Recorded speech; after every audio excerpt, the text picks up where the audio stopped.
Hi, my name is Brian, and today I'm going to show how to build a inexpensive LED light for my Refugium on my saltwater fish tank. If you don't know what a Refugium is, it's a special part of the tank, normally located in the sump, that you grow macroalgae and allow beneficial organisms such as arthropods to grow so that your tank is healthy. Essentially, with a saltwater tank, you're going to have algae, so you can either have algae that you want where you want it, or you can have algae you don't want where you don't want it. So this will work for a glass or an acrylic tank. You can use cast or extruded acrylic. When you have acrylic that's under tension, such as when it's a tank, it's best for it to be cast because that is a stronger type of acrylic. But this isn't under tension, so it can be extruded. I happen to have used 1/2-inch acrylic, which is overkill on this particular project, but I used it because I have it and it didn't cost me anything. I used scraps that are left over from my Refugium in my main display tank. You could build it out of conceivably anything stronger than 1/8 of an inch. So in a nutshell, if you were looking at the end of the tank, say we've cut the tank in half, it would look like this. And so what my plan is to have a piece of acrylic that sits over the tank with a little piece that comes down, and then another piece that runs lengthwise, and I'll just shade this so it's obvious what's going on here. And this is a reinforcement. So if you were to look at this from the top, what this piece would look like is this. Those lines represent this piece here and this piece here, and then there would be a piece of acrylic that runs like this, and this is to stop the piece from bowing over time. So if you didn't have this, what would happen is this would sag and it would just look funny. So if you reinforce it, you can use thinner acrylic. You can use, I would recommend using Weld-On 16. It's simple and easy. However, there are other glues you could use. If you happen to have some Weld-On 3 or Weld-On 4, it'll work just fine for this. One thing that is important is when you fabricate these pieces, I recommend running them through a router table. And so your normal edge profile will look like that. A round over bit will do that. These edges will cut you eventually. This is a lot easier to handle.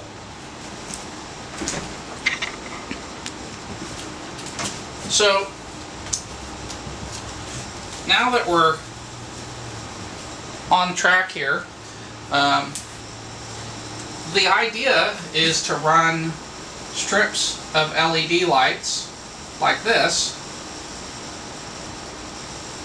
and then wire them, and I'm just kind of drawing quickly, to a transformer which provides 12 volts from 110 volts.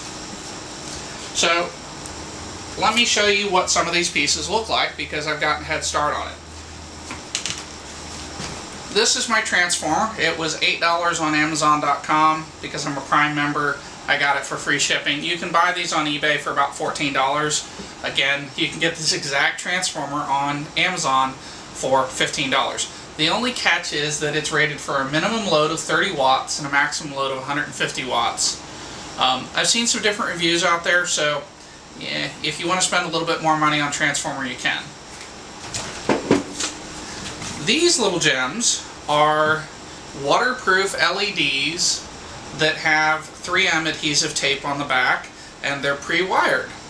These were $1.69 a piece on eBay, including shipping from China.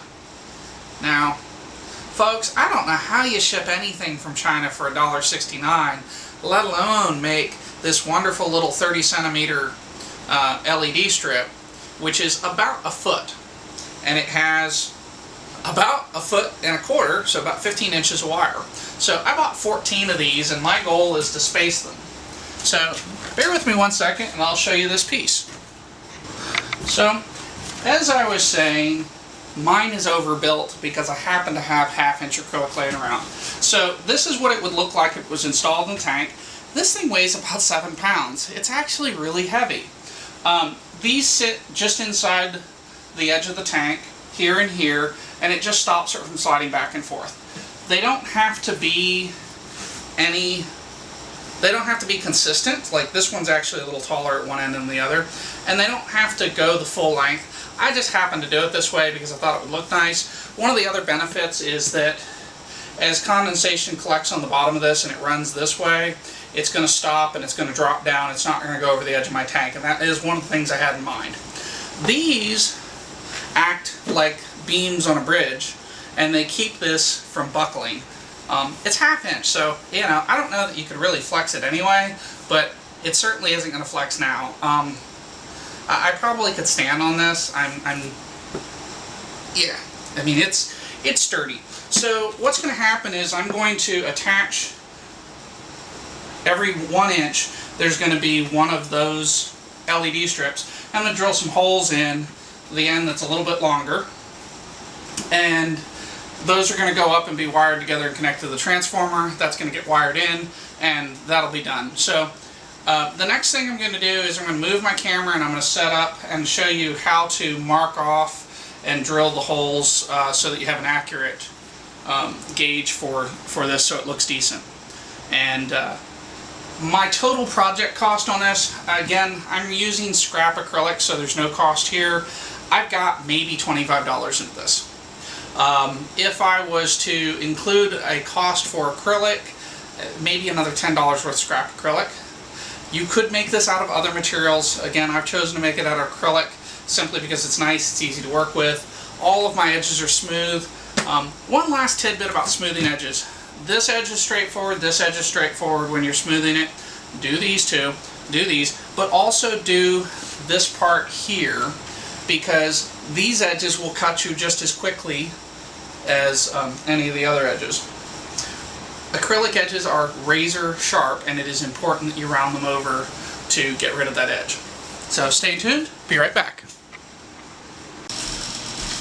Okay, so I'm going to use my workbench that just happened to be in front of my display tank.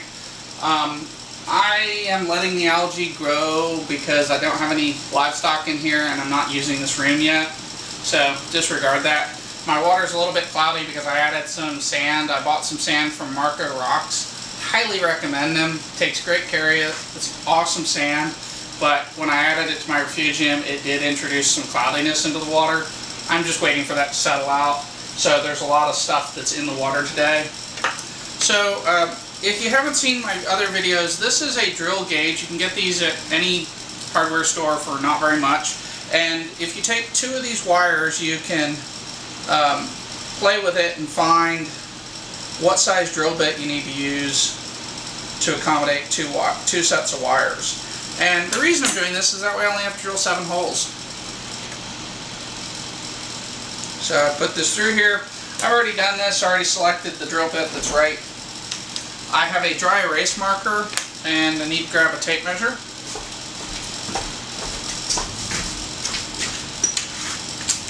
And what I'm basically going to do is use the dry erase marker to determine where to put the holes in the acrylic. So this is 15 inches wide. It's going to get 14 of these.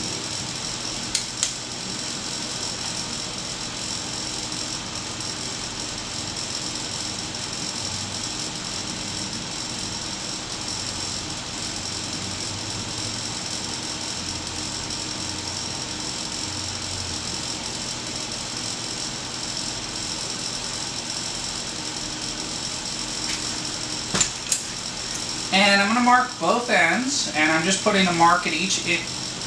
My idea is to have an LED strip every inch.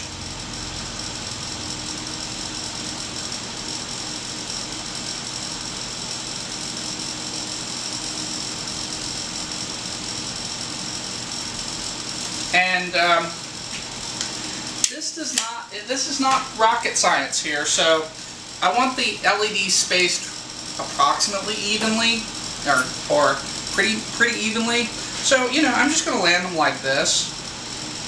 Okay? And you're going to see here that I'm counting on some spread. In fact, I'm probably going to stagger them.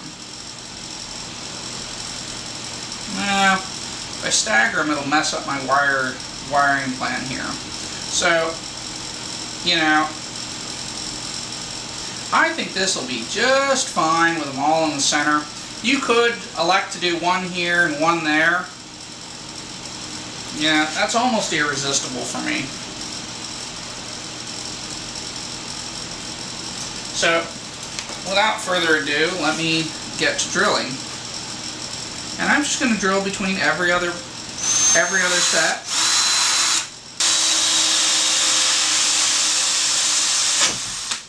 If you are developing lots of long, stringy pieces like this when you're drilling correctly. If you're developing lots of little burned off pieces, your bit's too hot. And you need to either use a different bit, use more speed, use less pressure, something's got to change. Okay, so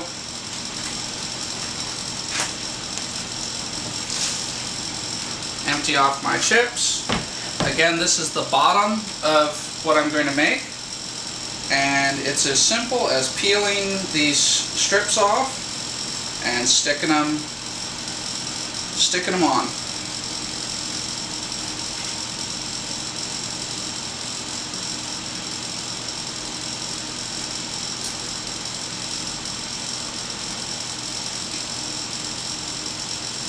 Refugium. I had intended to use just little screw-in bulbs that were a few dollars a piece, and I realized that this was far cheaper and would probably provide me with comparable light.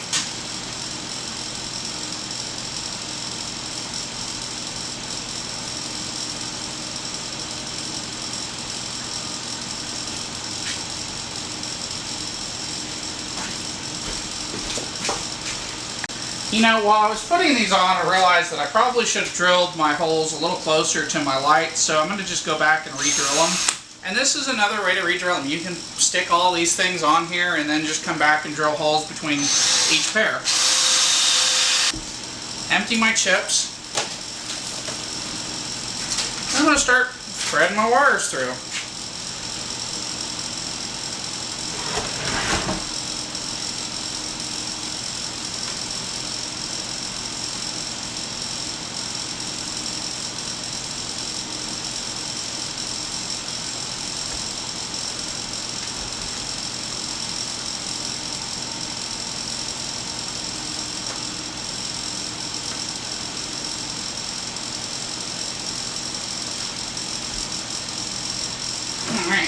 So here you can see the half-completed project. It's nice and simple.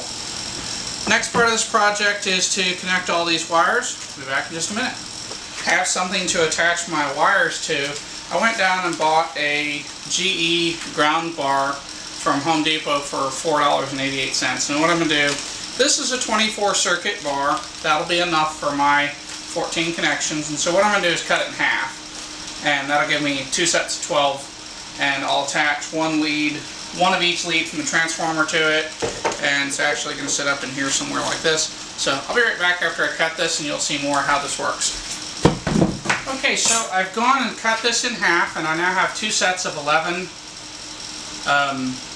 terminals. And basically, if I run positive to one and negative to the other and attach the wires, this will work just fine. So I'm going to put them roughly in the middle. And I'm going to set it up kind of like this, and then I'm going to use some sticky tape, and I'm just going to cut the length that I need, and then I'm going to cut it in half because it'll just make it work that much better. And this is double-sided tape, nothing magical. You can get this at Home Depot as well.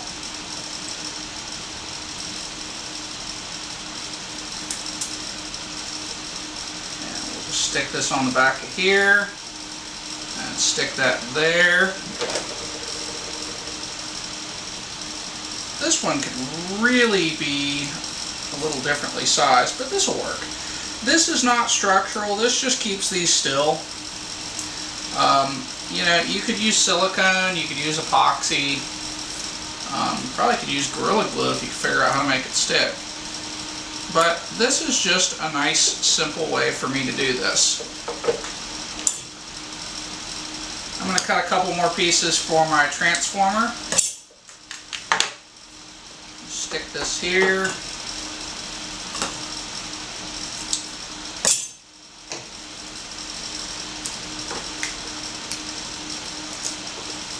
This is 3M brand double-sided tape. You know, an old saying, you get what you pay for, really does apply with adhesives.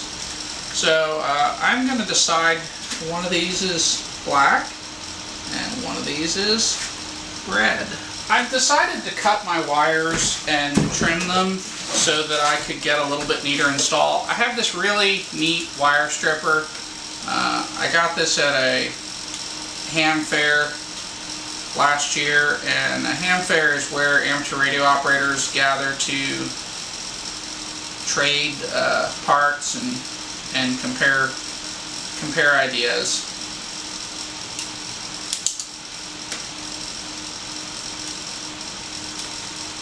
So it's just a nice, quick, simple little wire stripper. Twist the ends. So I've opted to go with a bit. Yeah, that's much easier. Finger might get tired, but it certainly isn't going to hurt my hand. Yep, that wins. That's nice and simple.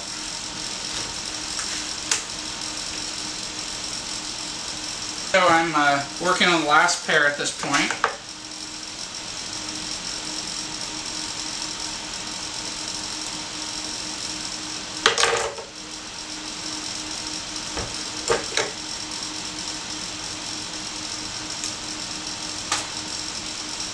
Strip the outer casing.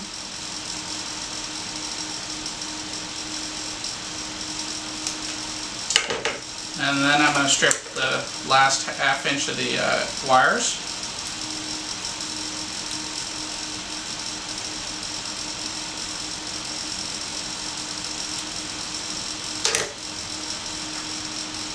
Now I'm going to join the wires.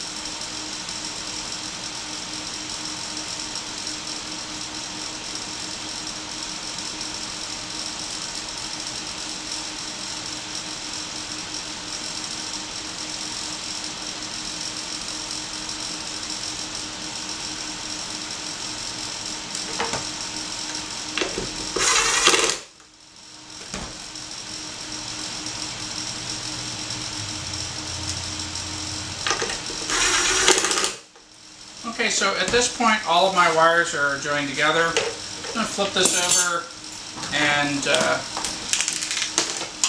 get some junk off here. A couple of my pieces have detached themselves. Hopefully this will not be an ongoing problem. If it is, I'll just add some acrylic to it. I think there's just a little extra stress on the adhesive here, so I'm not real worried about it. So I'm going to get some zip ties and clean this up. I'll be right back. Okay, so I've completed wiring my transformer to a plug. You know, 110 volt electricity is nothing to play with. So if you're not comfortable doing high voltage wiring, buy a transformer that's pre-wired. Get someone who knows what they're doing to help you. Don't do it if you're not sure how to do it. 110 volt electricity can hurt you or kill you. So now that we've had our safety talk, I'm not going to show you how to hook the high voltage wiring up. So I've got my transformer hooked up, got my 12 volt leads wired in, and next what I'm going to do is take this out to the Refugium and fire it up. Now I've gone ahead and connected this, and you know, light emitting diode is what LED stands for. And a diode is a one-way gate for electricity. So if you hook it up and it doesn't turn on, reverse the 12 volt connections on this particular transformer because they're not labeled, and it should come right on. So I'm going to go ahead and do that. First step is I'm going to unplug it because I don't trust it.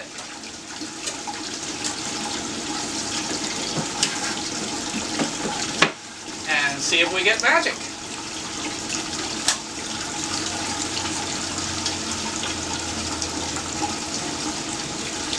Yeah, no magic.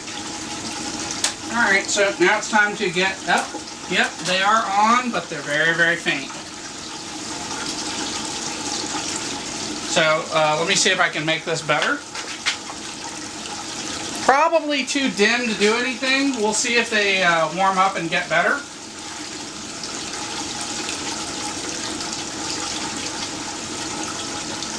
This could be a transformer issue.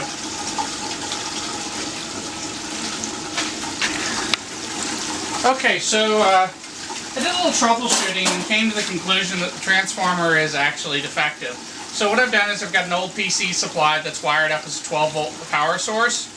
And as you can see, the LEDs put off a substantial amount of light. You know, I'll probably replace this with something that doesn't have a fan in it and isn't quite so complicated. But this will certainly work for the time being. More than enough light to grow algae in my tank.